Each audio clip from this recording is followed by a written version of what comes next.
সীমান্ত থেকে সুন্দরবনে ধর্মতলায় ছাত্র সমাবেশের উদ্দেশ্যে রওনা ছাত্রছাত্রীদের। উত্তর চব্বিশ পরগনার বসিরহাট মহকুমার সীমান্ত থেকে সুন্দরবনের 10টি ব্লকে কয়েক হাজার ছাত্রছাত্রীরা সকাল সকাল ধর্মতলার উদ্দেশ্যে রওনা দিলেন।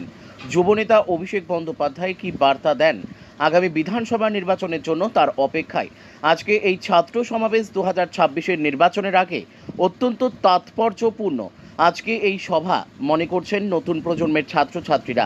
28শে আগস্ট তৃণমূলের ছাত্র পরিষদের প্রতিষ্ঠাতা দিবস 1998 সালের পর থেকে এই দিনটিকে তারা ছাত্র সমাবেশের মধ্য দিয়ে পালন করে আসছে। ট্রেন ও বাসে সকাল সকাল ছাত্রছাত্রীরা ধর্মতলার উদ্দেশ্যে রওনা দিয়েছেন। কোথাও নদীপথে আবার কোথাও স্থলপথে। একটাই লক্ষ্য, 2026-এর নির্বাচনের আগে নতুন প্রজন্মকে বাড়তি অক্সিজেন উজ্জীবিত করতে এই সমাবেশে কি বার্তা দেন মমতা বন্দ্যোপাধ্যায় ও অভিষেক বন্দ্যোপাধ্যায়, তার অপেক্ষায় রয়েছেন গোটা বাংলার ছাত্রছাত্রীরা।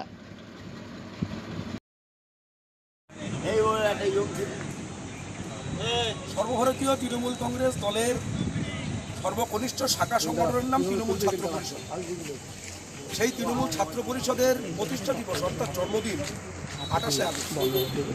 আজ 28শে আগস্ট কলকাতার গান্ধী মূর্তির পাদদেশে আমাদের সর্বভারতীয় তৃণমূল কংগ্রেস দলের সভানেত্রী, পশ্চিমবঙ্গের মানবিক মুখ্যমন্ত্রী, দেশনেত্রী মমতা বন্দ্যোপাধ্যায় এবং আমাদের